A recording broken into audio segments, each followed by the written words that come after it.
Not yet. I have not signed a motion to withdraw. Oh, please. This is Matthew Mansour, Assistant Public Defender with on behalf of Mr. Kyle. I have this motion. Well, I have two things up because I have a motion regarding forfeiture. Ms. Ford, are you ready to argue that motion? Yes. Well, I've got a problem here because I'm trying to figure out what happened on the public defender side. Your Honor, I can explain that. I was appointed to represent Mr. Kyle on this motion hearing today. You mean assigned? Your office has been appointed from the get-go. Yes, I was assigned to represent Mr. Kyle this motion today. I have sent a conflict check to our office this week because of his new charge that he has picked up, the witness tampering charge. And while waiting for the conflict check to come back, either confirming that there is a conflict or not, I was prepping for this phone. Just up until yesterday, our office has sent an email saying there's a conflict, please withdraw. Takima LaShawn Cooper wasn't involved in the case before the other matter? Takima Cooper is his mother, and she is a suspect in the New Star. So why would that cause you to withdraw in this case? Your Honor, I don't handle whether it's... Well, somebody needs to get here and tell me, because here's the problem. As of the 4th of April, there was no conflict. Right? It comes down I think it was the 23rd of April.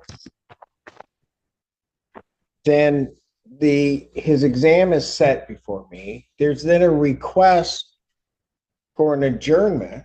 No mention of any conflict at that point. Correct. Then I don't get notification. So and then from that date, I adjourn his prelim. The people are going to file their motion. I give a date today for the hearing of the motion. And then the day before, I get a motion to withdraw. And by the way, no answer to the motion. I completely understand the frustration from the court. I don't think you do. Your Honor, I was prepping for this matter up until yesterday. I'm just telling you where I'm at with today. There was a conflict check that I sent this week. I was appointed to represent him today.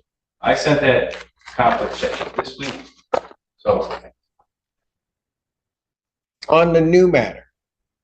On the new matter, and yes. So since you're still counsel of record, what do you suppose I do with his exam? This preliminary exam coming up on the 21st. Yes. Your Honor, if it was up to me, I would request just a week adjournment to allow. That's not the way the exams run. I understand that, but I've got a motion. They want to proceed by forfeiture. Who's going to argue that? Your Honor, if I need to, Oh. Counsel told me what it was about, but I have not actually been those phone calls. So I will be overnight just. Yeah, our office has jail calls. Ms. Barroso, you've arisen.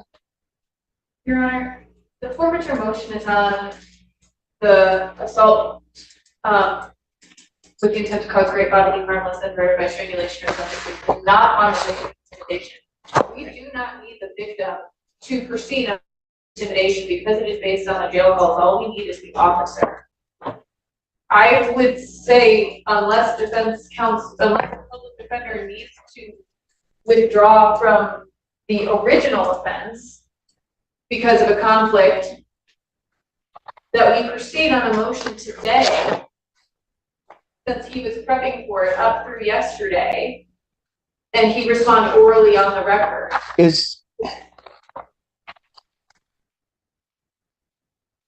Tamika LaShawn Cooper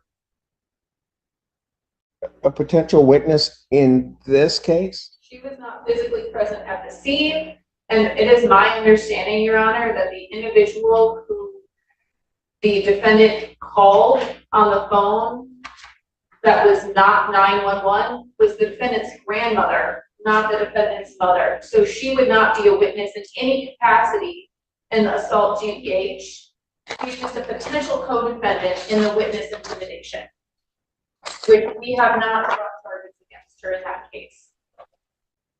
How do I have a motion that tells me that this is a witness in this case? And I just heard she's not a witness in this case. She's not even a potential witness in this case. That was the question. Your Honor, You need to, you know what, Mr. Mansour, I realize how that process works. So what I'm going to ask the jail to do is to take him back. You find somebody that can give me an answer to that. Now, so that we've had a bench conference in this case, so that we're clear, and I think the court is correct, and it's just been said, the court is not going to sign or allow the withdrawal of the public defender in this case. Actually, because they had sent in the motion to withdraw on this case that's up today, which is the one ending in 12/12. Right. But I'm not permitting the public defender to withdraw because there is no conflict. Somehow there was some confusion. There will, I guess, potentially be a conflict tangentially, but I'm not going to get into that. But on the other case that Mr. Kyle has, 12/25. 12/25. Have they made you aware that 12/25 is set for preliminary examination on the 21st? Okay. All right. So if you know that, I don't know if you have discovery, they're going to make sure discovery and all of the phone calls and everything get to you, Ms. Barroso. When we were at the bench, where she's going to make sure that that happens. Is that correct, Ms. Barroso? That's correct. I'm just writing down her email address for me so I can make sure you get that to her. I should be here on the 21st. Yes. And are you going to hold the hearing today on the other one? Yes. All right. Very good. All right, I've read the, now back to the case 12/12. I've read the people's motion. There is no written response from the defendant, but you can go ahead, Mr. Mansour.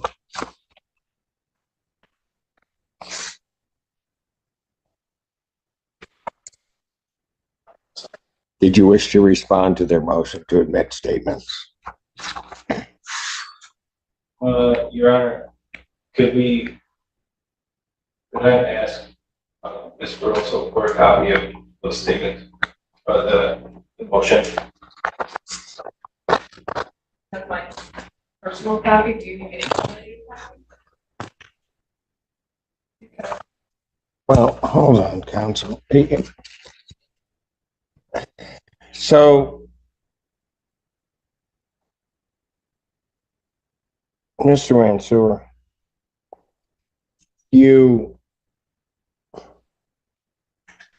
because of the withdrawal, which may not have been the proper withdrawal, you're not prepared to argue the motion.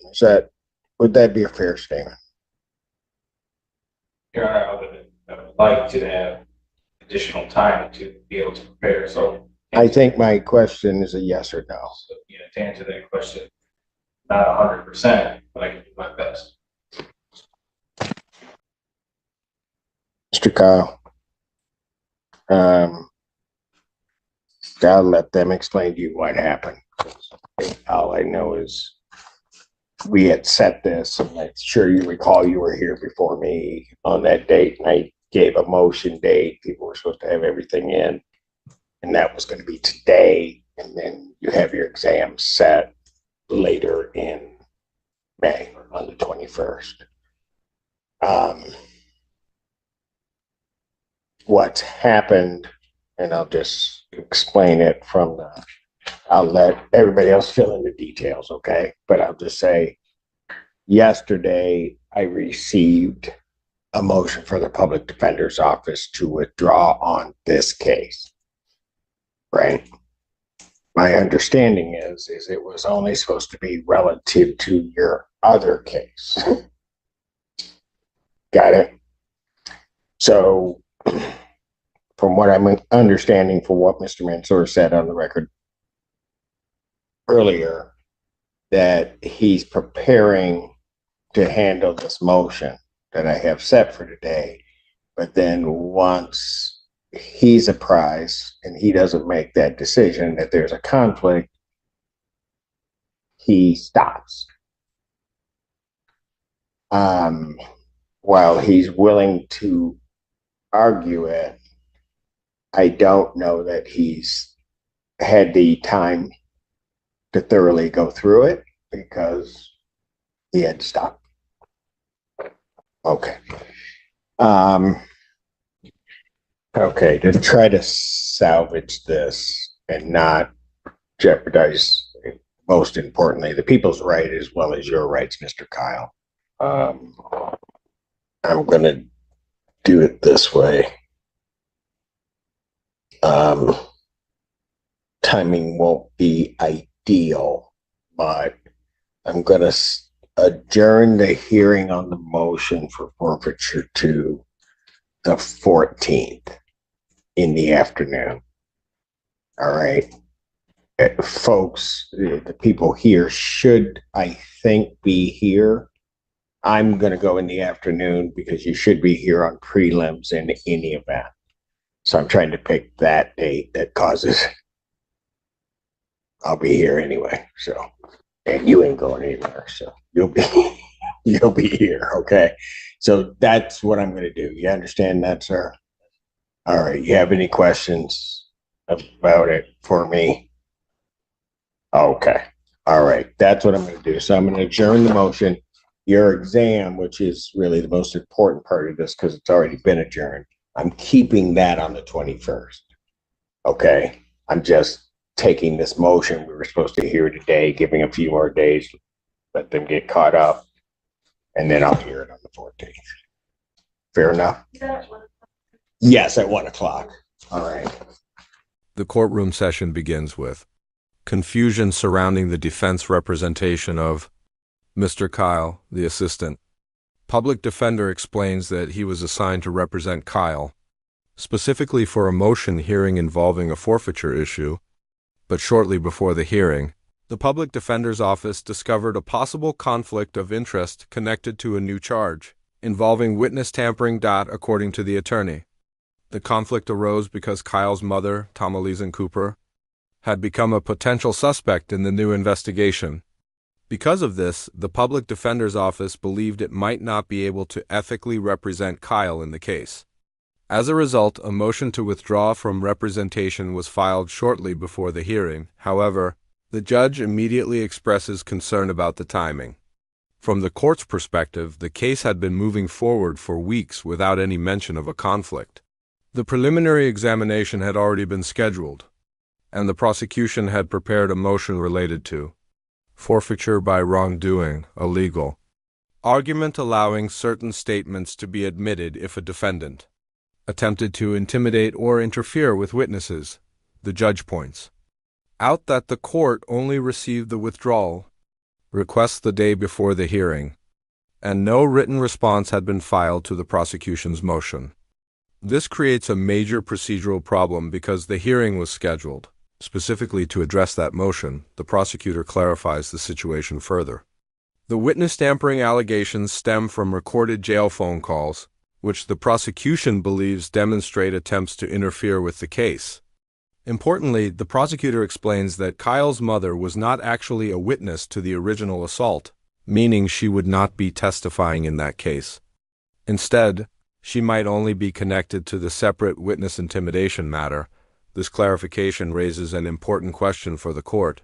If Kyle's mother is not a witness in the assault case, then why would there be a conflict preventing the public defender from representing him in this proceeding? After hearing the arguments, the judge determines that the supposed conflict does not justify withdrawing from the current case.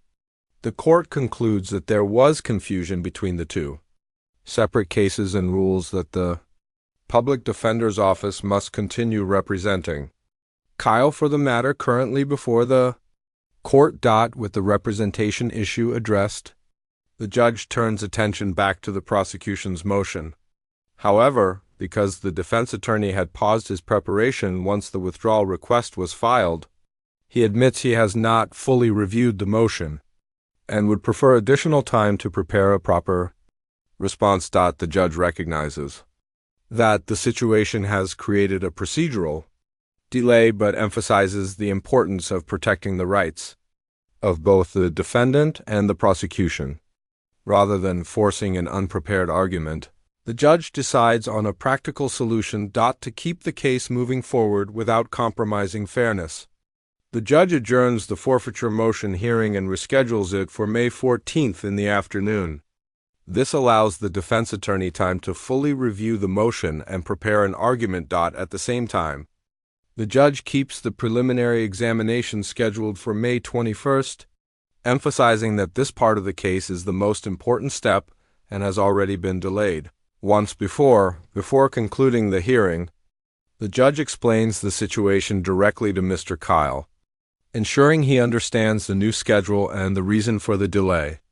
The judge makes it clear that the court is attempting to resolve the confusion while still maintaining the integrity of the legal process. In the end, the hearing highlights how quickly courtroom proceedings can become complicated when multiple charges, potential conflicts of interest, and procedural motions intersect. The judge ultimately steps in to restore order, clarifying representation, preserving both sides' rights, and ensuring the case continues on schedule. With the new hearing date set and representation confirmed, the courtroom session concludes, leaving the key legal battle over the prosecution's motion to be decided at the next hearing.